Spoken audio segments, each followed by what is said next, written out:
Welcome students. बेटा आज हम अपनी रीडर का चैप्टर 16 विज्ञापन ही विज्ञापन के बारे में जानेंगे। इसके लेखक हैं मोहन राकेश। मोहन राकेश जो है, इनका जन्म पंजाब के अमृतसर शहर में हुआ था 8 जनवरी 1925 का। ये नई कहानी के संपादक कथाकार रहे हैं। सारिका पत्रिका का भी इन्होंने संपादन किया। संगीत नाटक अकादमी से पुरस्कृत भी हुए। 3 जनवरी 1972 को इनका दिल्ली में निधन हो गया था। इनके प्रमुख नाटक हैं आषाढ़ का एक दिन, लहरों के राजहंस, आधे अधूरे। उपन्यास हैं अंधेरे बंद कमरे और अंतराल। कहानी संग्रह हैं क्वार्टर, पहचान, वारिस। चैप्टर शुरू करने से पहले हम विज्ञापन का सामान्य अर्थ जान लेते हैं। विज्ञापन जो है, ये शब्द अंग्रेजी भाषा के एडवर्टाइजिंग शब्द से निकला है। जो एडवर्टाइजिंग है, ये लैटिन भाषा के एडवर्टेयर शब्द से इसकी उत्पत्ति हुई है। एडवर्टेयर, जिसका शाब्दिक अर्थ है मोड़ने। शाब्दिक अर्थ क्या है? मोड़ने, अर्थात टू टर्न ऑन, वापस मोड़ने, वापस लाना। विज्ञापन जो है, ये ग्राहकों को वस्तुओं और सेवाओं की जानकारी देने के लिए होते हैं। विज्ञापन जो है, इनके माध्यम समाचार पत्र, पत्रिकाओं आदि के माध्यम से विज्ञापन छोड़े जाते हैं। विज्ञापन किसी उत्पाद अथवा सेवा को बेचने अथवा परिवर्तित करने के उद्देश्य से किया जाने वाला जनसंचार माध्यम है। इनके माध्यम से उपभोक्ता को दृश्य व श्रव्य सूचना इस उद्देश्य से प्रदान की जाती है कि वह विज्ञापनकर्ता की इच्छा से, विचार से सहमति, कार्य अथवा व्यवहार करने लगे। विज्ञापन संक्षिप्त होने चाहिए। विज्ञापन कई तरह के होते हैं: सूचनाप्रद, संस्थानिक, औद्योगिक, वित्तीय आदि। विज्ञापन एक जनसंचार का माध्यम है जिसके द्वारा नए नए ग्राहकों को जोड़ा जाता है।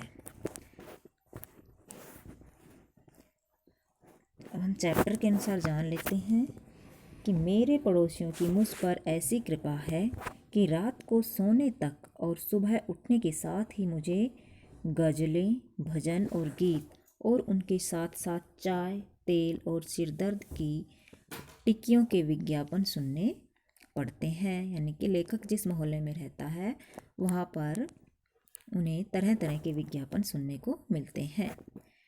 अब तो मुझे ये विज्ञापन सुनने की आदत सी हो गई है कि अन्यत्र कहीं भी मैं गालिब की गज़ल सुनता हूँ या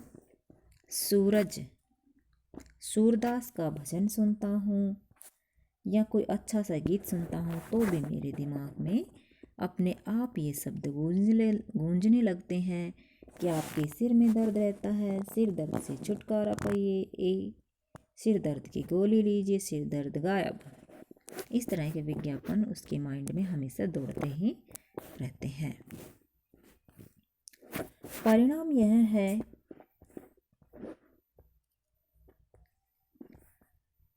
यह है कि मेरे लिए कोई गजल नहीं रही, कोई गीत नहीं रहा। सब किसी न किसी चीज़ का विज्ञापन बन गए हैं। दिन भर ये गीत भरे विज्ञापन मेरा पीछा करते रहते हैं। पहले बहुत मीठे गले से रहना नहीं, देश वीराना है कि लय, और उसके तुरंत बाद क्या आपके शरीर में खुजली होती है। यानी कि जब लेखक जो है अपना टीवी या रेडियो जो भी है उसको ऑन करता है गज़लें गीत सुनने के लिए, लाइन होती है वो संगीत की होती है फर्स्ट लाइन, लेकिन उसके तुरंत बाद फिर विज्ञापन शुरू हो जाते हैं। तरह तरह के विज्ञापन, जैसे यहाँ दिया गया है क्या आपके शरीर में खुजली होती है? खुजली का नाश करने के लिए एक रामबाण औषधि है। भगत कबीर क्या कर सकते हैं? खुजली कंपनी उनकी जिस रचना पर चाहे अपनी मोहर चस्पा कर सकती है। यहाँ शब्द आया है चस्पा। चस्पा का अर्थ होता है चिपकना, पेस्ट करना। चस्पा जो है इसका अर्थ होता है चिपकना, या इंग्लिश में जिसे हम पेस्ट करना बोलते हैं। और बात गीतों गज़लों तक ही सीमित नहीं है। मुझे लगता है कि मेरे चारों ओर हर चीज़ का एक नया मूल्य उभर रहा है जो आज तक के मूल्य से सर्वथा भिन्न, अर्थात बिल्कुल भिन्न है, और जो उसके रूप में मेरे लिए बिल्कुल बदल रहा है। कोई ऐसी चीज़ नहीं जो किसी का कोई विज्ञापन न हो, यानी कि आज की दुनिया में हर चीज़ के विज्ञापन छपने लगे हैं। कोई भी एक ऐसी चीज़ नहीं है जिसका विज्ञापन नहीं छपता है। जैसे देख लो, नए स्कूल वगैरह खुलते हैं तो उसके भी जगह जगह पर पोस्टर लग जाते हैं। ये सारे विज्ञापन ही हैं।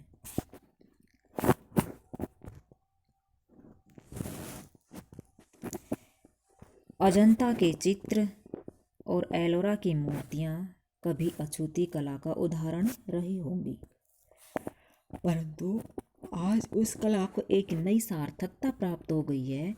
उन मूर्तियों का केश विन्यास आज मुझे एक तेल की शीशी तक की याद दिलाता है।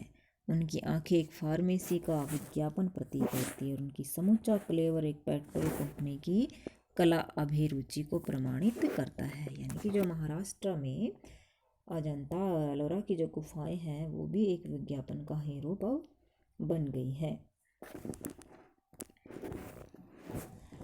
जिन हाथों में उन कलाकृतियों का निर्माण किया गया था वे हाथ भी आज एक बिस्कुट कंपनी की विकास योजना के विज्ञापन के रूप में सार्थक हो रहे हैं। यानी कि जो बिस्कुट वाली कंपनी है उन्होंने जो मूर्तियां थी उनके हाथों का जो शेप है वो अपनी बिस्कुटों को दे दिया है। देश के कोने कोने में बिखरे हुए मंदिर, जितने भी मंदिर हैं, जितने पुराने खंडहर हैं, जितने स्तंभ और स्मारक हैं, वे सब इसलिए हैं कि लोगों में यातायात के प्रति रुचि जागृत करें, पर्यटन व्यवसाय को प्रोत्साहन मिले, विदेश से लोग आकर उनकी तस्वीरें खींचे और अपनी प्रियतमाओं के पास भेजे। मीनाक्षी और रामेश्वरम के शिखर और खजुराहो के कक्ष इस दृष्टि में भी उपयोगी हैं कि वे एक विशेष ब्रांड की सीमेंट की मजबूती को व्यक्त करने के प्रति बन सके। रामेश्वर, मीनाक्षी और जो खजुराहो के मंदिर हैं उसमें जो सीमेंट का प्रयोग किया गया है वो एक विशेष तरह की यानी कि मजबूत सीमेंट है, और उस मंदिर के पिक्चर वगैरह खींचकर उसका विज्ञापन सीमेंट कंपनियां डाल देते हैं कि इस तरह की मजबूती वाली सीमेंट हमारी है।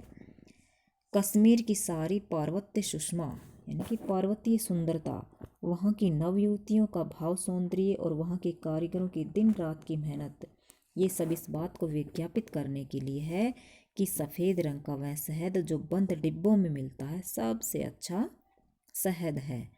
बर्नार्ड शो के नाटक हमें यह बताने के लिए छापे जाते हैं कि ब्रिटेन के किस प्रेस की छपाई सबसे अच्छी है।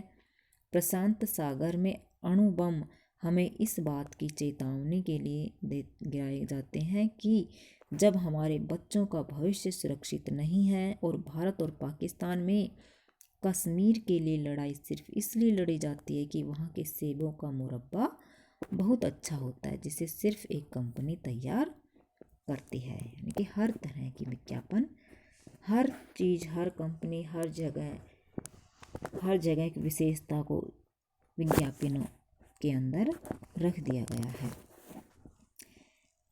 विधना ने इतनी बारीक बीनी से जो है धरती बनाई है और मनुष्य के लिए विज्ञान के प्रयोग से उसमें जो 4 चांद लगाए हैं वे इसलिए कि विज्ञापन कला के लिए उपयुक्त भूमि प्रस्तुत की जा सके। उत्तरी ध्रुव से दक्षिणी ध्रुव तक कोई कोना ऐसा न बचा होगा जिसका किसी न किसी चीज़ के विज्ञापन के लिए प्रयोग न किया जा सका हो।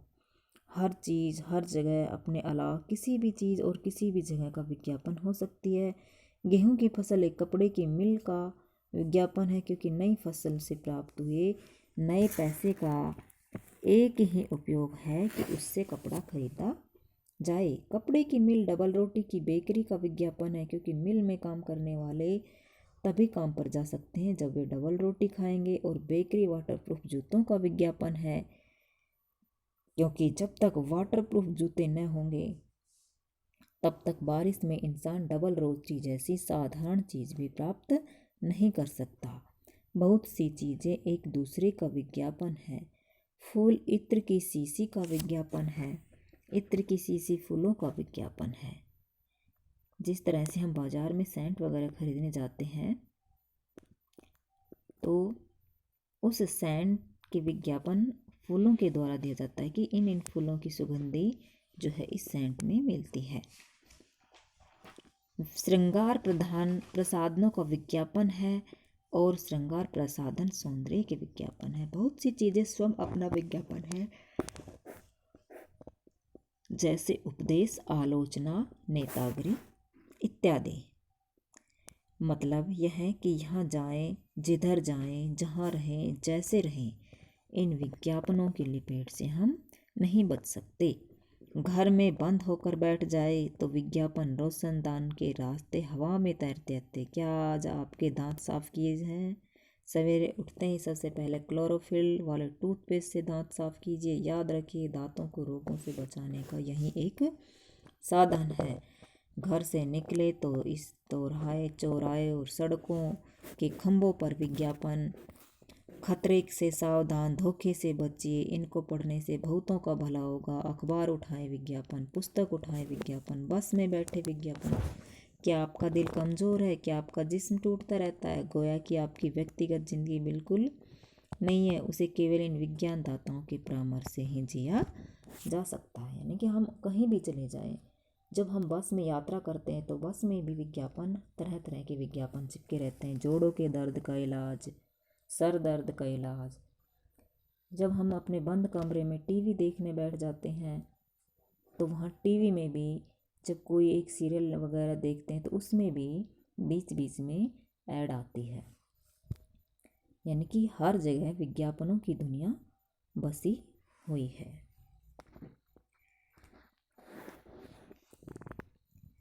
विज्ञापन कला जिस तेजी से उन्नति कर रही है उससे मुझे भविष्य के लिए और भी अंदेशा है।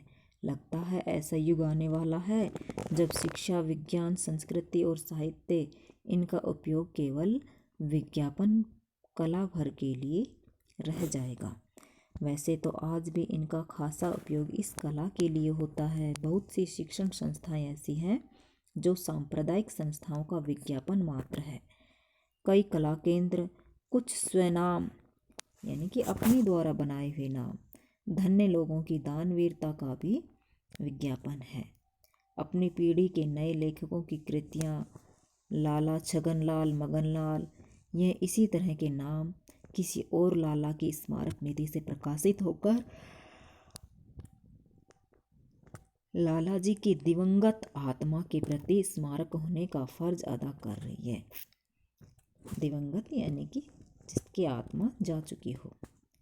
मगर आने वाले युग में यह कला 2 कदम और आगे बढ़ जाएगी।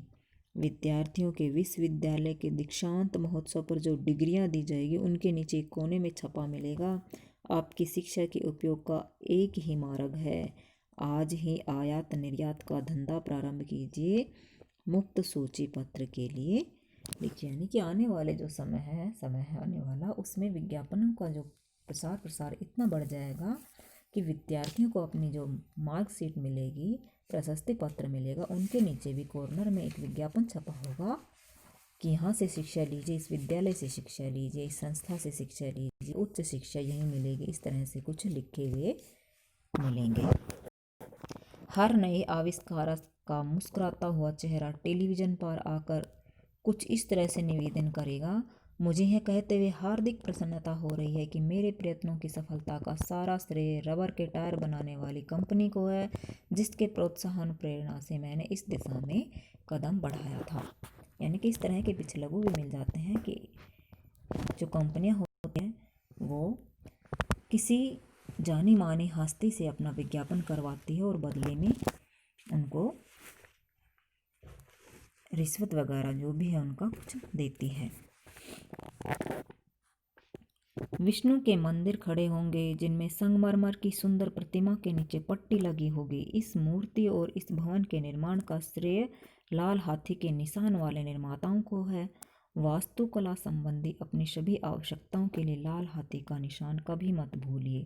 और ऐसे ऐसे उपन्यास हाथ में आया करेंगे जिनकी सुंदर चमड़े की जिल्द पर एक और बारीक अक्षरों में छपा होगा। साहित्य में अभिरुचि रखने वालों को पक्का मार का साबुन बनाने वालों की एक और तुच्छ भेंट। और बात बढ़ते बढ़ते यहाँ तक पहुँच जाएगी कि जब एक दूल्हा बड़े अरमान से दुल्हन ब्याह कर लाएगा और घूंघट हटाकर उसके रूप की प्रशंसा का पहला वाक्य होगा तो दुल्हन मधुर भाव से आंख उड़ाकर हृदय का सारा दुलार शब्दों से उड़ेलती हुई कहेगी, बताओ मैं इतनी सुंदर क्यों दिखाई देती है? इसलिए कि मैं रोज़ प्रातः 951 नंबर के साबुन से नहाती हूँ। कल से आप भी घर में 951 नंबर का साबुन रख लीजिए। यानी कि यहाँ भी विज्ञापन शुरू हो जाएंगे। उसकी सुमधुर सुगंध सारा दिन दिमाग को ताज़ा रखती है। उसके मुलायम झाग से त्वचा बहुत कोमल रहती है। इसकी बड़ी टिकिया खरीदने से पैसे की भी किफ़ायत होती है। यानी कि यहाँ भी विज्ञापन ने अपनी जगह बना ली। जहाँ तक विज्ञापन के लिए जगह का सवाल है, बहुत सी जगह है जिनका अभी तक उपयोग नहीं किया जा सका है। विज्ञापन कला की दृष्टि से इन सब चीज़ों का आपस में अन्योन्याश्रित संबंध है। इसलिए दवा की शीशियों में मक्खन के डिब्बों में विज्ञापन तैयार होने चाहिए और मक्खन के डिब्बों में दवा की शीशियों के चित्र गैलरियों में चित्रों के अतिरिक्त तेल के इश्तहार टांगे जाने चाहिए और तेल की बोतलों पर चित्रकला प्रदर्शनियों की सूचनाएं चिपकाई जानी चाहिए। कंबलों और दुशालों में चाय और कोको के इश्तहार बुने जा सकते हैं। नमदे और गलीचे रबर सोल के जूतों के विज्ञापन का आदर्श साधन हो सकते हैं। बैंकों की दीवारों पर लॉटरी और रेस कोर्स के विज्ञापन लिखे जा सकते हैं। रेस कोर्स में बचत की स्कीमों का विज्ञापन दिया जा सकता है। रेल और हवाई जहाज के टिकटों पर बीमा कंपनियों का विज्ञापन हो सकता है और अस्पतालों की दीवारों पर वैवाहिक विज्ञापन लगाए जा सकते हैं। यानी कि ये कुछ जो बचा हुआ है ये भी ऐसा भी हो सकता है आने वाले समय में कि हॉस्पिटलों के ऊपर शादी ब्याह के विज्ञापन छापे जा सकते हैं। शादी ब्याह जो स्मारक है वहाँ पर हॉस्पिटलों के विज्ञापन भी छापे जा सकते हैं। ओके बेटा, थैंक यू। अगला चैप्टर हम अगले वीडियो में जानेंगे।